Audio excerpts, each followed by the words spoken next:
Donc l'histoire que je vais vous présenter, vous raconter là, maintenant, on l'a intitulée La Révolution française vue de Chantilly, l'apprentissage de la démocratie. Avant de commencer, je voudrais vous dire dans quelles conditions tout ça s'est fait, parce que c'est aussi une histoire qui est liée à l'histoire locale. Et bon, ça s'est fait à partir de 1976, à l'élection d'une nouvelle municipalité présidée à l'époque par Maurice Pilorge. Les conseillers municipaux ont entrepris de ranger le grenier de la mairie. C'est à l'occasion d'un changement de secrétaire de mairie. Enfin, les circonstances se prêtaient à faire un certain nombre de transformations. Donc, ils ont entrepris de faire le ménage. Et les conseillers ont alors découvert sous des tonnes de poussière, enfin c'est pas mal de vieux papiers et de poussière, des registres manuscrits, manifestement très anciens, dans lesquels ont été consignées des délibérations des assemblées municipales qui couvrent en quelque sorte la période révolutionnaire. Il y a en fait 3 cahiers qui vont de 1787 à 1795, avec une lacune qui porte sur 2 ans, 1790-92. Bon, à partir de ces documents,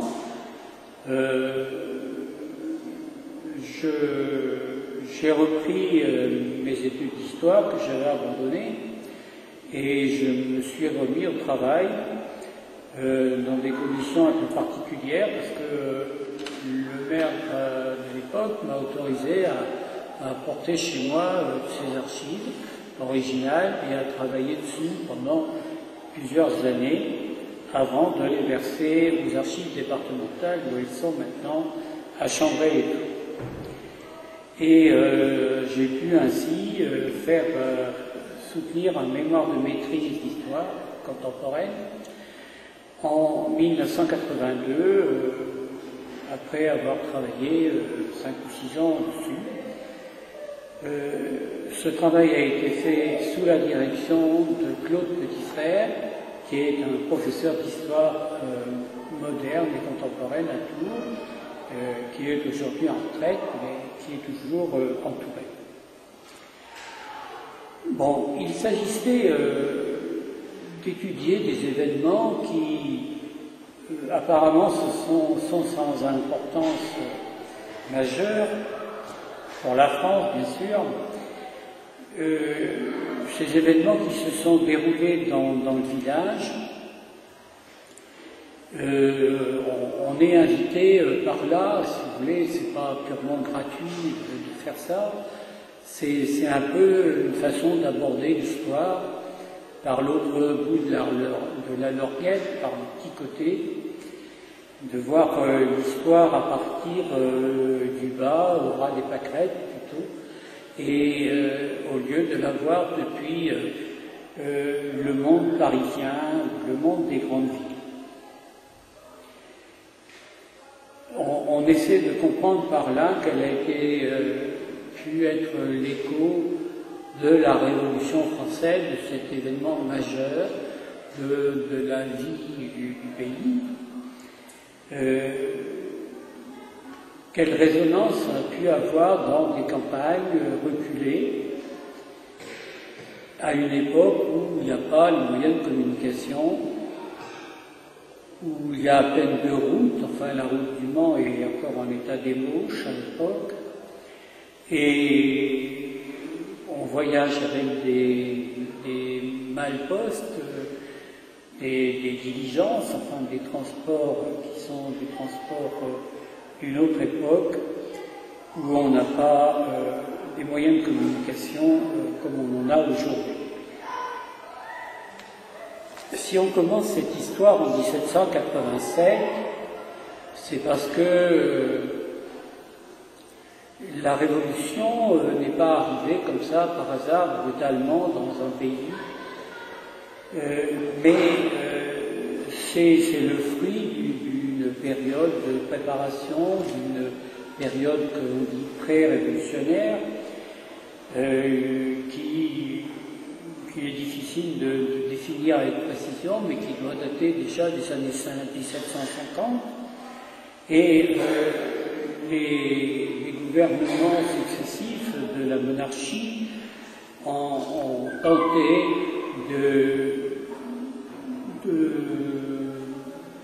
des réformes, un certain nombre de réformes pour réorganiser notamment l'administration locale et provinciale.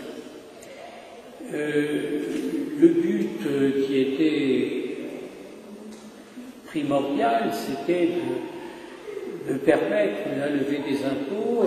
Il y avait des problèmes financiers, du trésor public, et il fallait donc organiser et gagner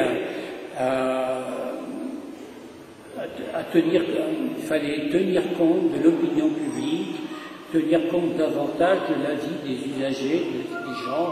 C'est une conception assez moderne, contemporaine, tenir compte des gens, des administrés, dans l'exercice du pouvoir. Donc il y a eu une première réforme qui a été mise en place en 1787, et à l'époque, la Touraine faisait partie d'une grande province, d'une grande subdivision administrative qui s'appelait la Généralité de Tours, qui comprenait les provinces du Maine, de l'Anjou, de la Touraine, et on avait mis en place en 87 une assemblée pour la province de Touraine, assemblée qui était présidée par le duc de Luynes. Bon. Et à l'intérieur de cette province, il y avait un certain nombre de circonscriptions qui avaient été découpées, qui s'appelaient des districts. Il y en avait plusieurs, il y en avait 8 en Touraine, et donc il y avait le district de Tours, de Loges, d'Amboise, Richelieu, Chinon, Loudun même, Langeais et Preuilly-sur-Claise. Dans chaque district, on avait mis une assemblée élue également. Le village de Charentilly faisait partie à l'époque du district de Langeais, et comme dans chacune des paroisses à l'époque, il a fallu élire une assemblée municipale. Avant d'aller plus loin, je vais vous dire un petit peu ce que c'était que Charentilly à l'époque. Qu'est-ce que ça représente à l'époque? C'est une petite commune, une petite paroisse modeste qui a à peu près 400 ou 500 habitants, pas plus. Et les chiffres d'ailleurs sont très approximatifs, puisque les premiers recensements qui vont être effectués vont l'être à partir de 1836. Donc c'est une estimation, on estime cette population à partir des feux, ce qu'on appelait les feux, c'est-à-dire les foyers. Et bon, c'est une notion assez vague, puisqu'on ne sait pas, dans un foyer, il peut y avoir 2 personnes, 3 ou 4, enfin c'est variable, donc ce sont des moyennes. Le village de Charentilly apparaît sur des plans. Vous en avez un là qui est affiché là, qui date de 1802, donc au début de l'Empire. C'est un plan qui a été fait à partir de diapositives, donc c'est un système un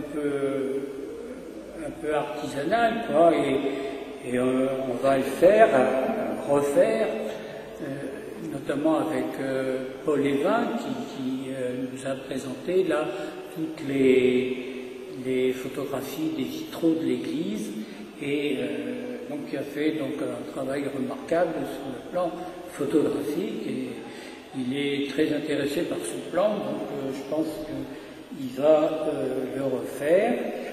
Il faut aller photographier aux archives rue des Ursulines à Tours.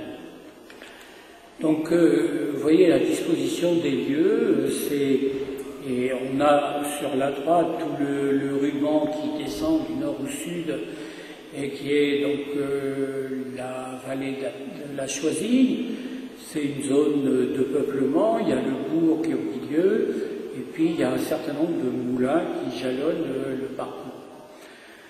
De l'autre côté, il y a une masse verte qui est l'ensemble des propriétés, des grandes propriétés seigneuriales, qui sont Coyer, les Ligneries, et c'est une importante masse boisée qui représente une des ressources les plus importantes de la commune à l'époque.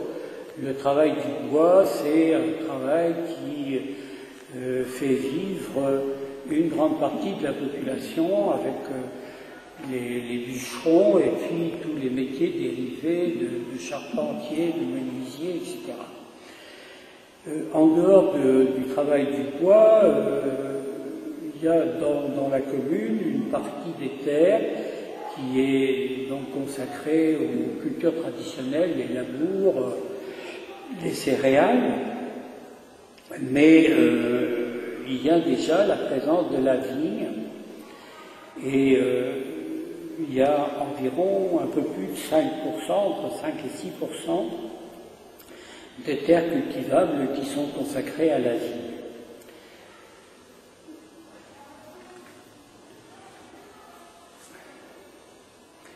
Donc on est en présence d'une société de paysans, une société rurale, et c'est une société de petits exploitants. D'après le cadastre de 1829, on a plus de 42% des propriétaires qui possèdent moins d'1 hectare. Donc ce sont de très petits propriétaires et 34% des propriétaires possèdent entre 1 et 5 hectares. Donc c'est un village où la petite propriété est très importante en nombre, mais il n'empêche que les propriétés seigneuriales représentent une masse importante de la commune, puisqu'elles occupent environ 18% du sol. Sous l'Ancien Régime, ce qu'on appelle l'Ancien Régime, c'est donc la période avant la Révolution, c'est-à-dire la monarchie. Les communautés villageoises ne sont pas gouvernées véritablement par un conseil, ni un conseil de village, mais il n'y a pas véritablement de structure administrative, il y a simplement une certaine représentation des chefs de famille qui se réunissent périodiquement pour désigner ce qu'on appelle un syndic, c'est-à-dire un personnage qui est chargé de veiller à l'ordre public et puis qui est chargé de servir d'intermédiaire entre l'administration du district, des districts et les administrés qui sont les habitants du village. Le syndic n'a pas le rôle de magistrat comme l'a le maire d'aujourd'hui, c'est vraiment simplement une sorte d'arbitre qui est chargé d'un certain nombre de tâches et d'organiser des tâches qui relèvent de la gestion des habitants sur le plan du village.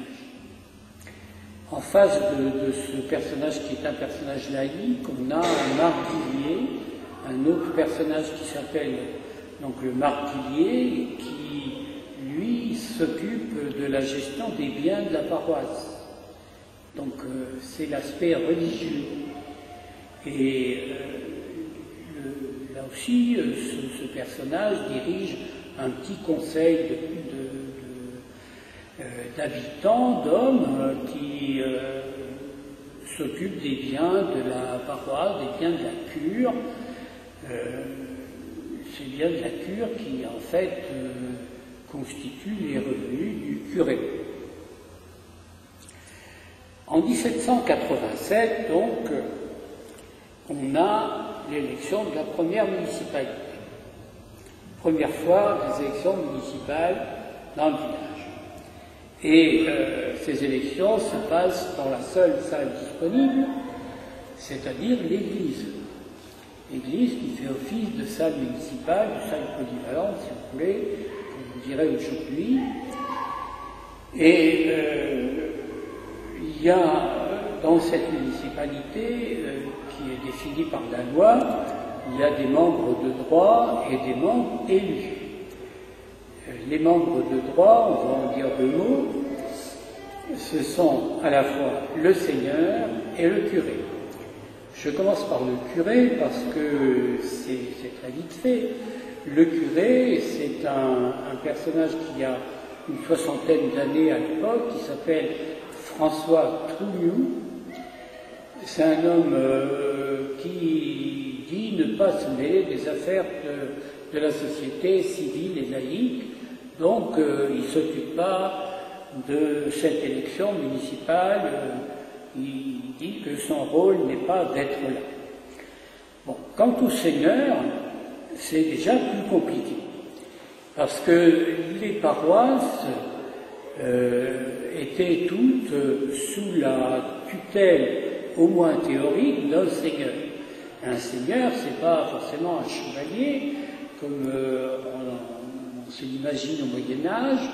Un seigneur, dans le cas de Charentilly, c'est quelqu'un qui a un pouvoir d'ordre juridique sur les gens, sur les habitants de la commune, qui perçoit un certain nombre de droits sur des propriétés. C'est quelqu'un qui exploite des terres, et il se trouve que nous avons à Charentilly un seigneur, après des péripéties qui ont marqué le Moyen-Âge et la monarchie après, on se trouve en présence d'un seigneur qui est en fait un collège, qui est celui du chapitre de Saint-Martin, le chapitre étant le collège des chanoines de l'abbatiale de Saint-Martin. Et ces gens-là,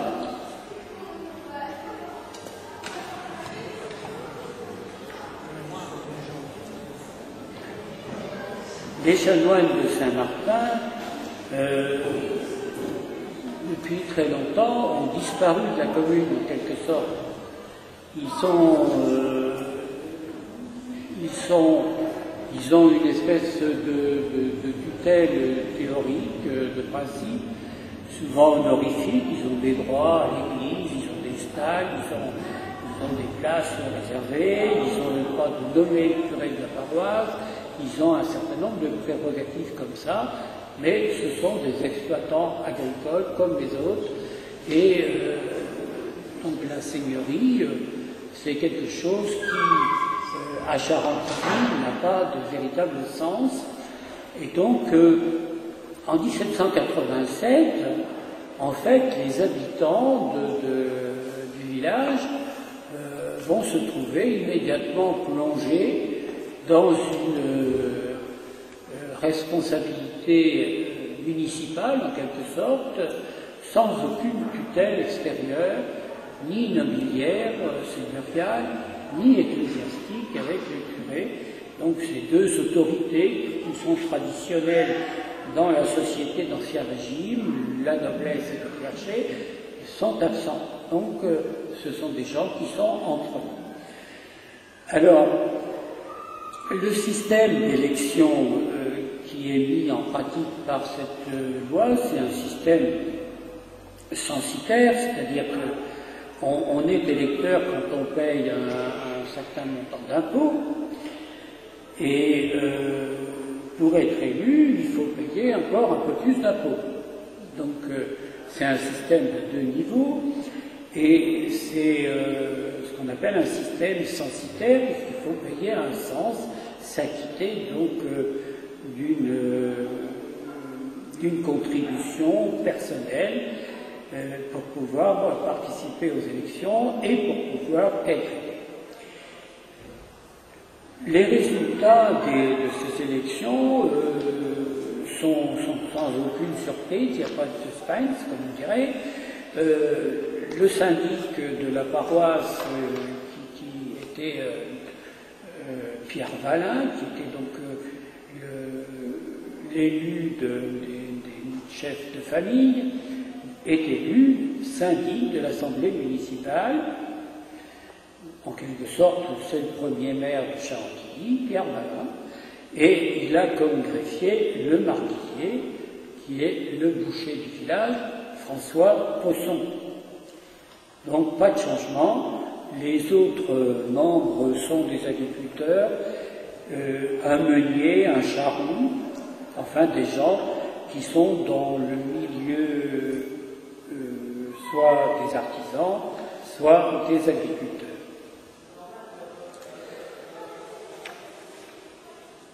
Les résultats donc, de ces élections ne vont pas modifier beaucoup le fonctionnement du village. Bon, on est entré dans une période qui n'est pas véritablement une période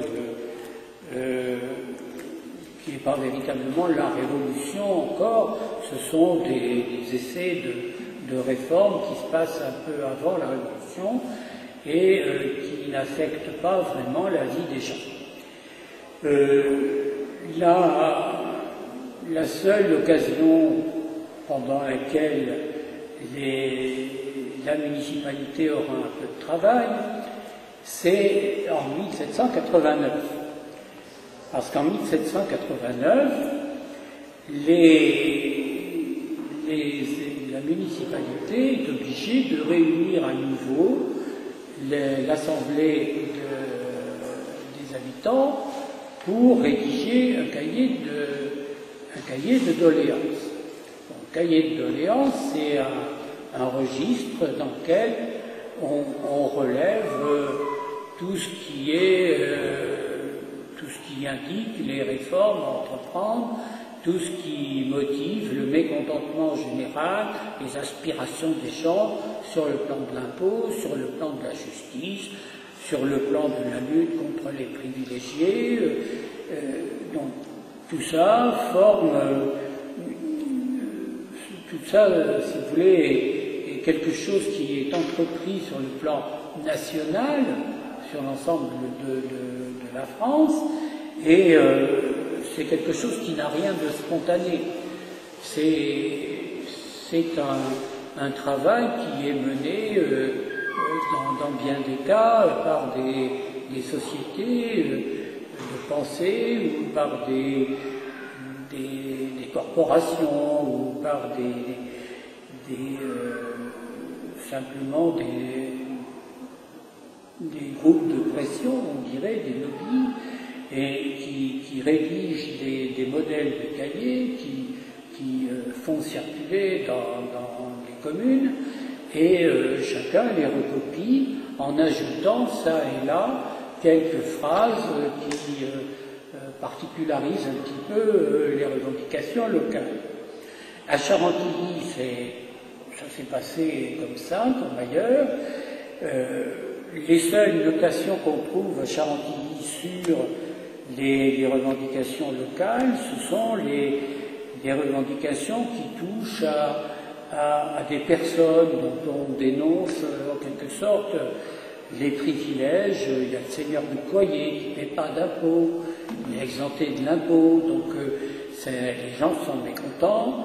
Il y a aussi à la touche un maître de poste qui ne paie pas d'impôt. Tous ces gens-là qui échappent à la règle générale, pour des raisons souvent fallacieuses d'ailleurs, sont dénoncés par l'opinion publique et les gens le notent sur les cahiers de doléances. Il y a aussi autre chose qui transparaît dans ce cahier-là, c'est que à Charentilly, à cause des forêts justement, les nobles, notamment le seigneur de Coyer, les propriétés des ligneries, à la Goguerie également, il y a des plantations d'arbres, puisque effectivement ils vivent de l'exploitation du bois, donc ces gens-là replantent, essaient d'augmenter leur domaine, le domaine forestier, et on voit que les paysans ne sont pas contents du tout, parce que c'est dans ces forêts, les forêts attirent les bêtes qui ravagent plus ou moins les cultures, et tout ça. Donc ça fait des dégâts et ils sont assez mécontents. Par ailleurs, la municipalité de Charentilly aura pour rôle, c'était un devoir qui lui était imposé par la loi, de réaliser les rôles des contributions foncières et mobilières.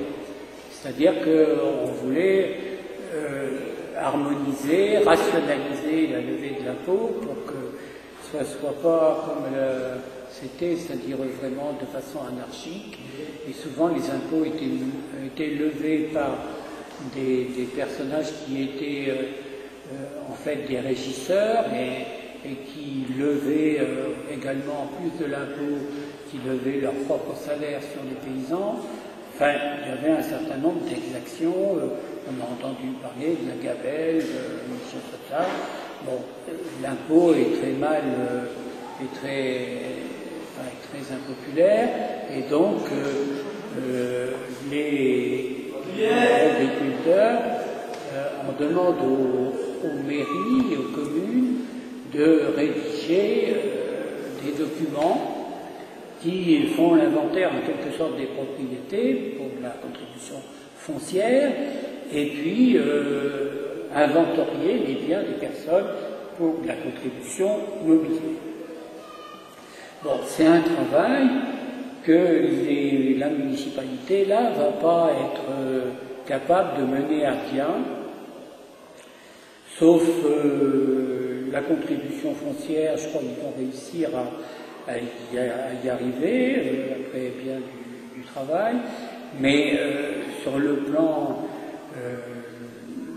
de la contribution mobilière, ils ne vont pas y arriver, parce que c'est un travail qui dépasse beaucoup leurs compétences.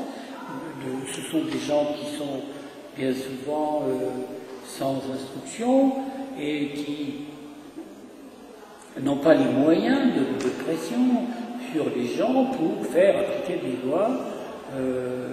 C'est un peu pratiquer une sorte d'inquisition auprès des gens pour essayer de savoir quels sont leurs biens, pour inventorier la fortune de chacun. C'est quand même très délicat. Donc il faudra que finalement le gouvernement central, au moins à la province, il y ait des agents spéciaux qui viennent faire ce travail de la rédaction des états nécessaires à la levée de l'impôt.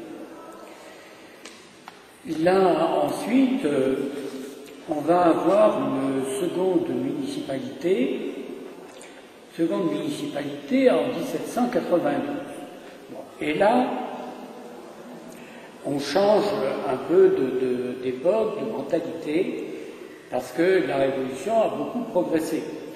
On est entré dans une phase beaucoup plus difficile, beaucoup plus violente aussi, parce qu'il y a la guerre, et puis ça a provoqué des journées d'émeutes à Paris, et donc il y a un gouvernement, vous avez entendu parler du gouvernement de la terreur, donc il y a eu un certain nombre d'exactions, de personnes qui ont on a éliminé, s'agissait d'éliminer les ennemis de l'intérieur, comme on disait, les prêtres, les nobles, les émigrés, bon, tous ces gens-là qui étaient mis un petit peu au banc de la nation, tout ça a provoqué un durcissement du régime, un durcissement politique, et ça correspond à la proclamation de la République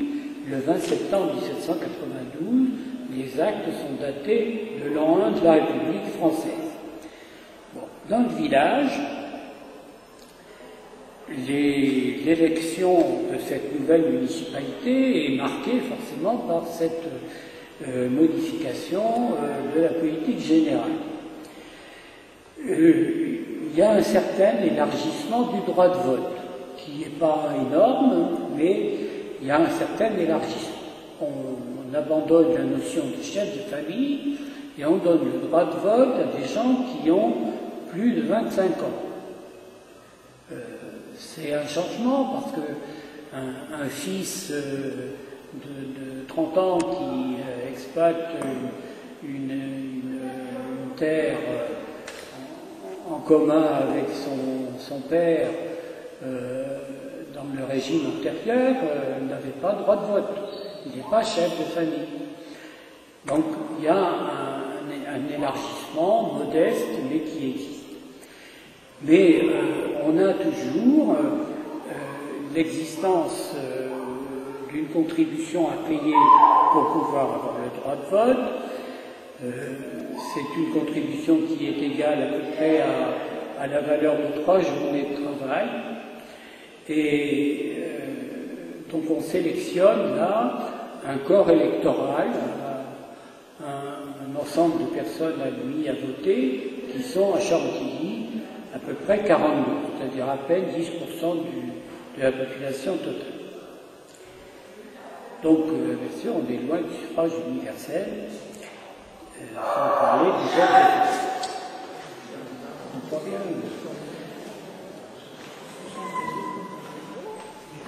La date du scrutin est annoncée, enfin, on va faire, à l'occasion de ces élections de 1792, la loi met en place tout un cérémonial pour bien faire comprendre, face à une valeur quasiment pédagogique par rapport aux gens du village, pour bien faire comprendre que maintenant c'est plus le pouvoir personnel, mais c'est la loi qui est en quelque sorte le pouvoir, qui représente l'autorité.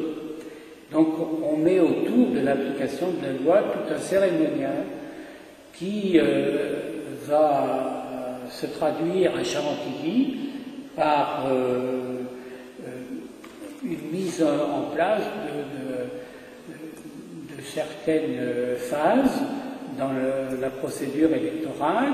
Il y a d'abord le curé qui monte en chaire à la messe paroissiale, qui annonce l'élection, qui explique pourquoi l'élection, et puis après, devant l'assemblée des électeurs, il faut élire un collège de 3 personnes pour désigner les plus anciens parmi les électeurs, pour qu'ils fassent respecter l'ordre dans l'Assemblée. Ensuite, on élit un président de séance pour 42 personnes. C'est, je dis, un cérémonial qui paraît un peu désuet, mais qui veut essayer d'éduquer à la pratique démocratique des gens. Donc, on élit un président de séance qui va être logiquement le curé, parce que c'est lui qui a l'habitude de rassembler les gens, qui a l'habitude de s'adresser à l'ensemble des citoyens du village, et le curé accepte. c'est un changement d'attitude par rapport à son attitude de 1787, parce que à ce moment-là, il rentre vraiment dans la vie publique, il prête le serment civique, il a prêté le serment civique à la constitution civile du clergé. C'est cette espèce de rupture avec l'Église, avec le fonctionnement traditionnel de l'Église et de l'État. Cette rupture, c'était une rupture voulue par les dirigeants parisiens pour avoir un peu la main mise sur les biens du clergé, notamment, mais aussi pour avoir le droit de désigner les prêtres et les évêques. Donc le clergé, vous vous souvenez certainement d'avoir appris ça autrefois, il y a eu une division assez profonde au sein des prêtres. Certains ont juré accepter la constitution civile du clergé et d'autres pas, et c'est le cas du curé Trougnoux, François Trougnoux, qui lui a accepté de prêter le serment civique. Et je pense que ce n'est pas une question idéologique, c'est simplement une question une volonté de ne pas rompre avec la communauté des habitants qu'il avait en charge.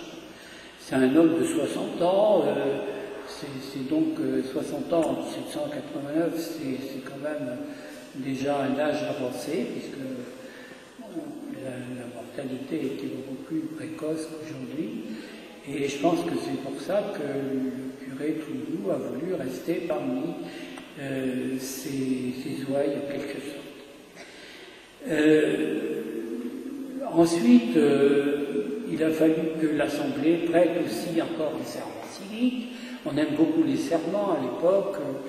C'est des gens qui sont très marqués par la culture romaine, par la culture juridique, et donc ils utilisent le serment un peu tout le temps, et ensuite on passe vraiment à l'élection. Alors c'est un peu contradictoire parce que cette volonté d'instaurer un cérémonial particulier pour cette élection semblerait indiquer qu'on veut rompre avec des pratiques antérieures, avec les pratiques monarchiques, le pouvoir personnel du roi, etc., qui incarnent la loi. En réalité, ça ne change rien dans les faits, parce que ce sont les mêmes personnes, Pierre Valin, son greffier Poisson, etc., qui sont réélus. La seule différence, c'est qu'on va avoir un personnage un peu particulier qui est introduit dans la vie municipale, c'est le personnage du procureur de la commune. Le procureur de la commune qui a voix délibérative comme le maire et qui est élu dans les mêmes conditions que le maire. Donc ça fait en fait un maire bis ça signifie en quelque sorte que les législateurs qui ont rédigé cette constitution se méfient justement du pouvoir personnel, du pouvoir d'un seul, et ils mettent en face du maire un personnage qui est son égal pour que tous les deux se surveillent l'un l'autre. Donc c'est un peu ce régime-là qui est mis en place à partir de 1792 dans les phases d'étudiure de la Révolution française et qu'on retrouvera plus tard dans la dernière municipalité, celle qui est élue en l'an 3, c'est-à-dire en 1794. Vous avez le calendrier républicain là, c'est pas compliqué, c'est sur Google. C'est très facile à voir, mais ça vous donne les correspondances quand vous trouvez les dates indiquées dans le calendrier républicain. Donc c'est en Nivose, on va de Nivose en 3, 30 septembre 1794. Alors, cette dernière municipalité marque encore une étape dans l'apprentissage de la démocratie, mais c'est un peu le contraire de la démocratie qui se met en place, parce que, en fait, la nouvelle municipalité n'est pas élue, mais elle est désignée par les autorités au niveau départemental. Alors pourquoi ça? C'est parce qu'on est entré dans la dernière phase, en 1994, dans la dernière phase de la Révolution, celle qu'on appelle la réaction thermidorienne, parce qu'elle a débuté au mois de Thermidor, après l'exécution des partisans de Robespierre, qui étaient les partisans de la terreur, du régime de la terreur, les plus violents. Donc on retourne à une gestion, à une politique plus modérée, plus opportuniste, plus modérée, mais ça ne va pas dans le sens d'un progrès démocratique, parce que ce sont des gens qui sont, eux, tellement, qui ont tellement peur du pouvoir du peuple, parce que le peuple a commis des excès dans la période précédente, et qu'il juge plus sage de faire nommer les nouveaux dirigeants au niveau communal par des autorités responsables au niveau départemental ou au niveau des districts. Bon, dans les faits, ça ne change rien, c'est toujours l'inévitable Pierre Balin qui revient sur le devant de la scène et qui est nommé comme maire à l'époque. Il a en face de lui, comme autrefois le procureur, il a en face de lui, maintenant ça a changé de nom, mais le produit est le même, en quelque sorte, c'est un agent national, donc c'est une personne qui est chargée de surveiller, de contrebalancer le pouvoir éventuel ou les excès de pouvoir éventuels du maire, et cet agent national est un personnage qui est, comment il s'appelle François Collat. C'est un personnage qui lui aussi, comme le procureur autrefois, est un personnage qui vient d'un milieu un peu différent que du milieu rural. Je ne vous l'ai pas dit tout à l'heure, mais le procureur de la commune, ce qui s'appelait Claude Sylvain Larcher, était le fils d'un bailli. Un bailli, c'est un administrateur juridique, enfin une sorte de fondé de pouvoir des seigneurs ou des autorités locales, et c'est plutôt quelqu'un qui vient du milieu administratif, du milieu citadin plutôt. Et François Collat, c'est quelqu'un qui, lui aussi, finira juge de paix dans le canton, qui va postuler au poste d'instituteur, donc c'est un peu aussi un peu un intellectuel quoi, dans le milieu, c'est pas très lié à la vie rurale. Donc il y a quand même un certain nombre d'introductions d'un certain pourcentage de personnages nouveaux par rapport aux personnes qu'on a vues défiler depuis 1787. Et bon, à part ça, si vous voulez, dans le... ah oui, puis François Collat a la particularité d'être plus jeune que les autres. Il a, à l'époque où il est nommé, il n'a que 35 ans. Alors que les autres ont plutôt dans l'entour de la cinquantaine, 40-50 ans. Et dans l'histoire de Chantilly sous la Révolution, on n'a pas trace de véritables phénomènes de violence, d'actes de violence. Il y a un certain nombre de réactions épidermiques noter, par exemple, ils ont été cassés les fleurs de lys qui étaient sur le portail de la goguerie, les armoiries, tout ça, ça a été déglagué. C'est des mouvements de vandalisme un peu, mais qui ne vont pas très loin.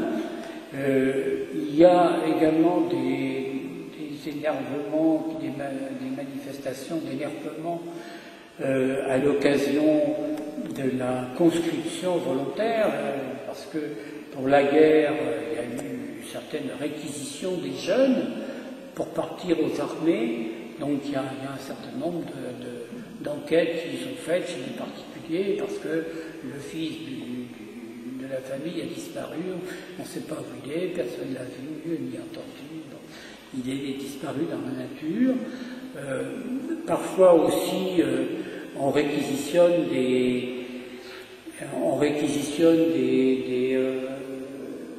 des transports on réquisitionne des personnes qui sont obligées d'aller porter avec leur cheval et leur charrette du grain ou des provisions à la ville. Donc c'est des journées de travail qui sont perdues. Donc tout ça, ça provoque un certain nombre de rouspétances, si vous voulez.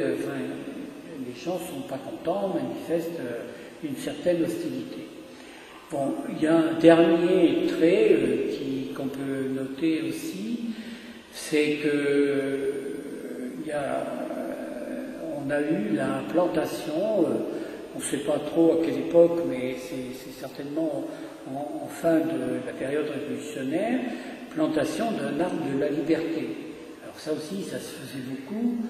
À l'époque, on plantait un arbre qui était en l'occurrence un chêne. Ça devait être vraisemblablement sur la place, là. Parce qu'on ne sait pas trop dans quel état était la place. Hein. Il faut vous l'imaginer sans la mairie actuelle n'existait pas. Donc on ne connaît pas vraiment la topographie des lieux.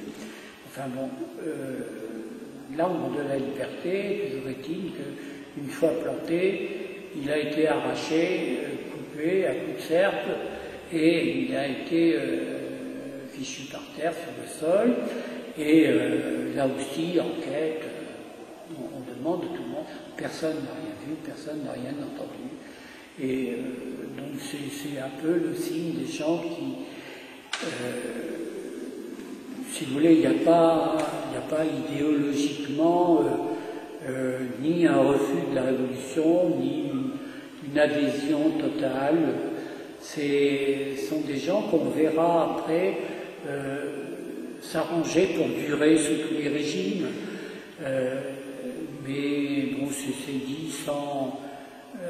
c'est pas péjoratif, je crois, mais c'est parce qu'il n'y a pas vraiment d'opinion publique dans ces périodes-là, et que, de toute façon, ils n'ont pas la maîtrise de leur destin, quoi.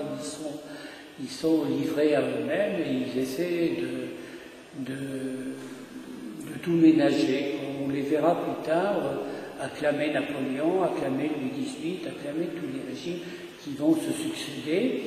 Et ça se passe sans heurts, et ça ne veut pas dire qu'ils sont plus mauvais que les autres, ou plus indifférents, mais enfin, il y a une certaine modération qu'il faut bien reconnaître dans ce village, mais pas uniquement dans celui-là. Dans beaucoup de villages de France, les problèmes de la Révolution française sont surtout des problèmes urbains, mis à part les questions de la Vendée, tout ça qui sont des problèmes particuliers. Dans les campagnes de chez nous, en Touraine et dans les campagnes alentours, il n'y a pas eu véritablement il n'y a pas eu de dénonciation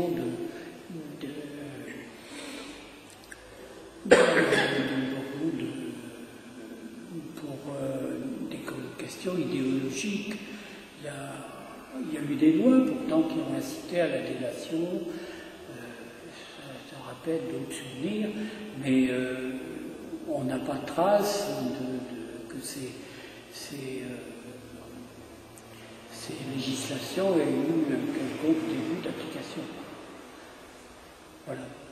Comment est-ce que le peuple était mis au courant? Au courant, la chaire, le curé. Dans les campagnes, il n'y a pas grand-chose d'autre, mais si vous voulez, les textes révolutionnaires sont connus. La Déclaration des droits de l'homme et du citoyen, la Constitution, les constitutions qu'il y a eu, figurent dans les archives départementales. Elles sont copiées sur le registre des délibérations municipales, copiées, manuscrites à la main. Donc elles sont censées être connues. Le sont-elles vraiment? C'est une autre affaire. Mais... Pourtant l'Église était bien souvent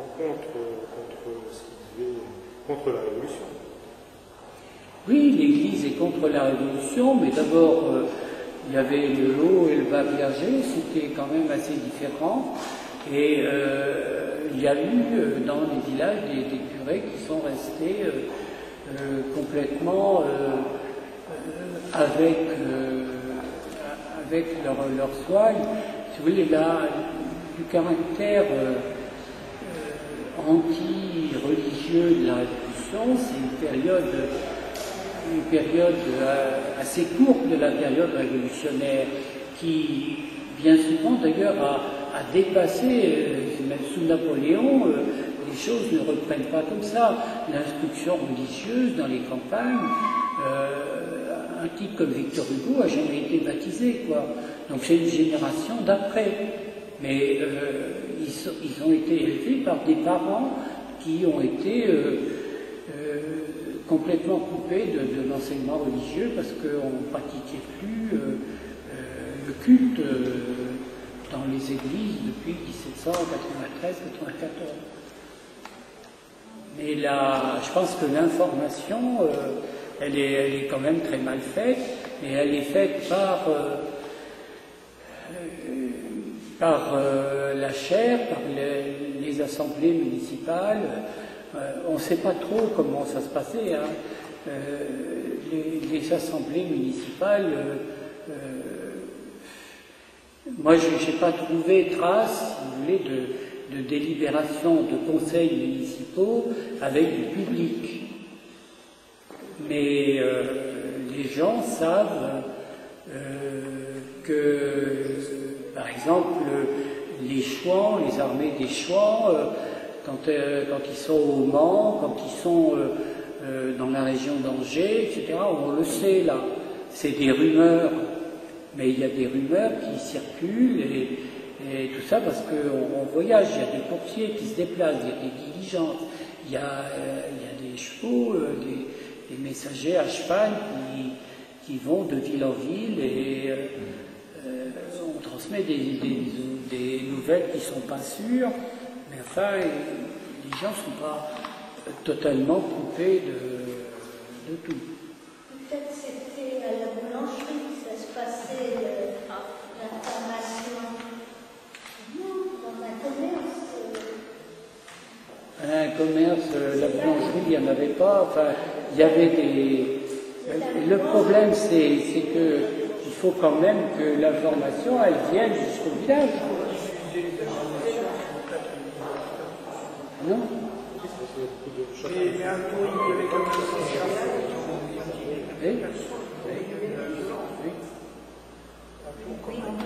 Oui, à Tours, comme ailleurs, oui. Je suis sûr que ça a été une période terrible.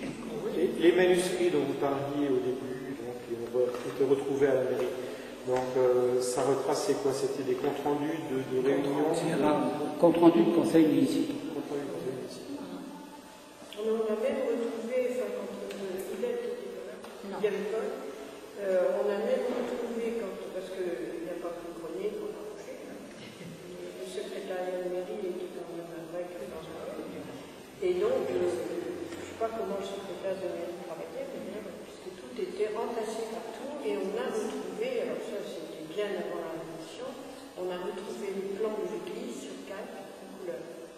Donc ils sont aux archives départementales, donc c'était là.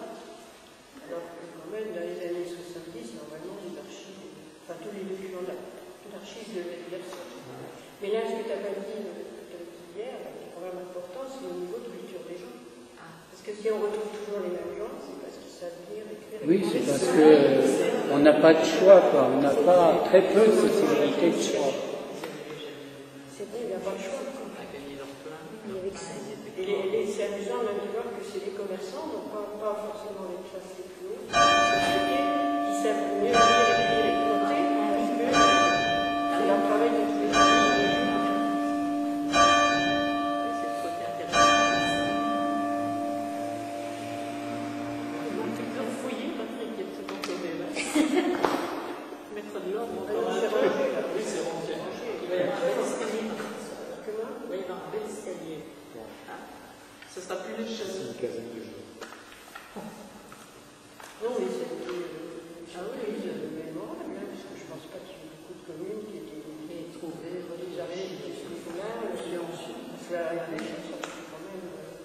C'est pas tous les Français, probablement. Je crois que les autres sont tous valorisés. On avait quand même un secrétariat de mairie très particulier. Oui, et je crois que dans les autres mairies, on n'a pas C'était rangé. Non, mais il y a beaucoup de monographies qui sont faites sur les communes. Alors, on a quand même maintenant, dans les rayons de la bibliothèque municipale, il y a quand même pas mal de bouquins qui sont sortis sur les communes de Touraine. C'est sûr que ça dépend des auteurs, mais il y a beaucoup de choses sur l'histoire très ancienne et souvent la préhistoire, parce que l'histoire est souvent faite par des préhistoriens qui s'attachent à des fouilles archéologiques plus que ce que je fais moi. Je ne suis pas spécialiste de ça. Ce qui est intéressant